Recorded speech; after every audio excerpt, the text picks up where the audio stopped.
आज का हमारा विषय है उदासीनता। उदासीनता हृदय का ऐसा भाव है जहां हमें किसी बात में रुचि नहीं रहती। हम कोई कार्य करने के लिए उत्साहित नहीं होते। उदासीनता जब एक सीमा से बढ़ जाती है तो मन का रोग बन जाती है। मनुष्य जीवन से अधिक मृत्यु को पसंद करने लगता है। हम सब जीवन में कभी ना कभी उदासीनता का अनुभव अवश्य करते हैं। मन निराशा से भर जाता है और हम कार्य का त्याग कर बैठते हैं। अधिकतर हमारी उदासीनता कुछ समय के लिए ही होती है, इसलिए उससे होने वाली हानि को हम पहचान नहीं पाते।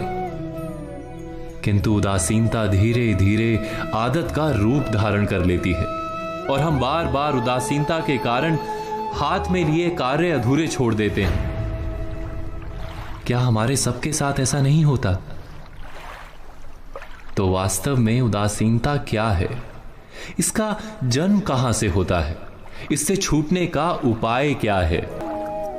उदासीनता वास्तव में मन की ऐसी स्थिति का नाम है जब हमें अपनी तकलीफों, अपनी कठिनाइयों का कारण बाहर दिखाई देता है। हम कहते हैं कि समाज बुरा है, नौकर या स्वामी गलत है, पति या पत्नी का बर्ताव अनुचित है, जीवन की परिस्थितियां प्रतिकूल है, वक्त हमारा साथ नहीं दे रहा, वगैरह वगैरह। और जब दुख का कारण बाहर होता है तो उसको बदलने का हमारे पास कोई मार्ग नहीं होता। क्या ये सत्य नहीं?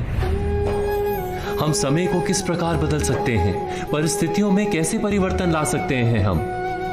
अर्थात हम स्वयं को निस्सहाय मानने लगते हैं और वहीं से उदासीनता का जन्म होता है। क्या ये सत्य नहीं? प्रश्न ये है कि क्या हमारी सारी विपदाओं का कारण बाहर है या स्वयं हमारे भीतर है? क्या हमारी सारी विपत्तियां, हमारे बुरे हालात क्या दूसरों के कारण है?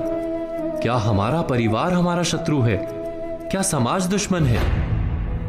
या हमारी परिस्थितियां हम स्वयं निर्मित करते हैं? विचार कीजिए। पतझड़ में पत्ते गिरा देने वाली ठंड क्या वृक्ष के साथ दुश्मनी कर रही है? नहीं, ऋतु चक्र तो अपना कार्य करता है। उसे पेड़ के साथ ना दुश्मनी है ना दोस्ती। ऋतु चक्र के अनुकूल हो जाना वृक्ष का कर्तव्य है। ठीक वैसे ही समाज कभी किसी व्यक्ति का ना मित्र होता है ना शत्रु। समाज को जिससे लाभ मिलता है, समाज उसका मित्र बन जाता है। अर्थात समाज प्रतिकूल तब बनता है जब हम समाज के प्रतिकूल बनते हैं। वैसा ही व्यक्तियों के बीच में भी होता है। हम जिसे प्रेम करते हैं वो हमें प्रेम देता है, हम जिसे लाभ देते हैं वो हमें लाभ देता है। हमारे हालात बदलने के लिए हमें स्वयं अपने आप में परिवर्तन करना पड़ता है। इतना समझ लेने पर स्वयं में परिवर्तन करना कठिन नहीं।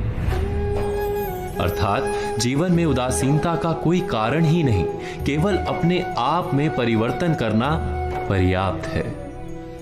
अवश्य विचार कीजिएगा, चिंतन कीजिएगा, मनन कीजिएगा।